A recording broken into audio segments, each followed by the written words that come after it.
Good morning, welcome back to my new vlog. I hope आप सब बहुत अच्छे होंगे। मैं भी एकदम मस्त हूँ। ये व्लॉग मैं बहुत आई थिंक 2 या 3 महीने के बाद अपलोड कर रही हूँ। बेसिकली ऐसे हो रहा था कि I was giving my exams, तो पढ़ाई थी और I was travelling. It's been like 1.5 years of my marriage and I am continuously travelling from year to there और ये बिल्कुल भी मुझे अच्छा नहीं लग रहा है। कभी कभी ऐसा लगता है कि भाई बस रुक जाऊँ मैं एक जगह पे। बट एनीवेज, बाकी लोगों को मेरी लाइफ बड़ी इंटरेस्टिंग लगती है। But sometimes it's good, sometimes it's like इतने साल तो मैंने ट्रैवल ही किया तो मुझे ट्रैवलिंग इतना पसंद नहीं है। Coming back to my vlog, I know मुझे बहुत लोग बोल रहे थे कि please Neha upload, why are you not uploading. तो मैं इसलिए भी गायब थी क्योंकि मेरे एग्ज़ाम्स चल रहे थे, और दूसरी चीज़ आपने मेरे प्रीवियस ब्लॉग में देखा होगा कि मेरे हस्बैंड के साथ like we were into a long distance relationship, और लॉन्ग डिस्टेंस ख़त्म हो चुका है। So we are like staying together. तो हमें न्यू घर मिला था, तो we were setting a home and we were like spending and chilling. तो बिल्कुल ऐसे मन ही नहीं करता था कि मैं फ़ोन भी उठाऊँ। ट्रस्ट मी गाइज, मतलब हम साथ में थे ना, हम पिक्चर्स भी नहीं लेते थे because we were so much like in the moment. और आधे टाइम तो हम ट्रैवल ही कर रहे होते थे, पैक कर रहे, ट्रैवल कर रहे। Again I am into some other place for few months, then again I will be going back to my home where we have like हमने अपना घर सेट किया है because of my husband's work. तो उसका काम ही ऐसा है कि हमें ट्रैवल करना पड़ता है। तो फाइनली मैं सोच रही हूँ, मैं अभी प्रॉमिस नहीं करूँगी कि मैं व्लॉग करना स्टार्ट करूँगी, बट मैं कोशिश करूँगी कि मैं कंसिस्टेंसी मेंटेन रखूँ। और सो husband is gone on work, और ये मेरा मॉर्निंग रिचुअल चल रहा है, जो कि मैं काफ़ी लेट उठी हूँ आज, वरना मैं जल्दी उठ जाती हूँ लाइक अराउंड 6 o'clock, बिकॉज़ खुल जाती है नींद। एंड पता नहीं, कल आई वाज सो टायर्ड कि मेरी नींद ही नहीं खुली। मैं आपको बताती हूँ कि मैं सुबह उठकर what I drink. This is सौफ़ का पानी, एंड मैं इसमें छान रही हूँ ताकि ये सौफ़ इसके अंदर रह जाए और मैं सिर्फ़ और सिर्फ पानी पीऊँ।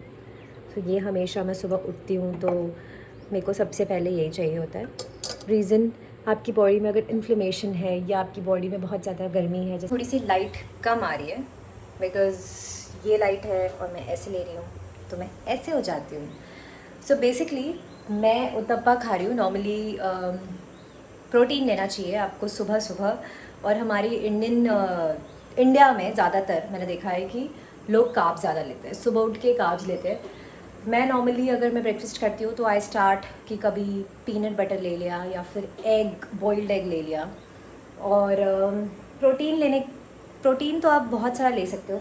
ये उत्तपा वाज लाइक क्विक, फटाक से। मैं ऑलरेडी इतनी लेट रन कर रही हूँ, मुझे अभी लंच भी बनाना है, और 1 o'clock 2 o'clock तक हस्बैंड आ जाएंगे तो मुझे लंच की भी तैयारी करनी है। तो मैंने सोचा कि ये फटाक से बन जाएगा। यहाँ पर मैंने लिया है रेडीमेड आटा जो कि मेरी सास ने मुझे दिया था, एंड यहाँ पर अनियन, टमाटो और ग्रीन चिली मैंने चॉप करके रखा था जो कि मैं इसके ऊपर डालने वाली थी। एंड एक बाउल में इस आटे को लिया। यू नो मेरी स्कूल में एक मेरी फ्रेंड थी जो साउथ इंडियन थी। वो इतने अच्छे अच्छे अप्पे डोसे बनाकर लाती थी कि मैं उसका सारा टिफिन खा जाती थी। It is very hard to make this dosa. अगर आपको टेक्निक आ गया तो ऑब्वियसली आप बहुत अच्छा बनाओगे। मेरे से तो हमेशा टूटती है, बट कुछ टाइम से, कुछ दिनों से मैं ऐसे कोशिश कर रही हूँ तो मुझसे बन जाते हैं। तो ये मैंने आटा ले लिया और मैंने इसको स्टर किया।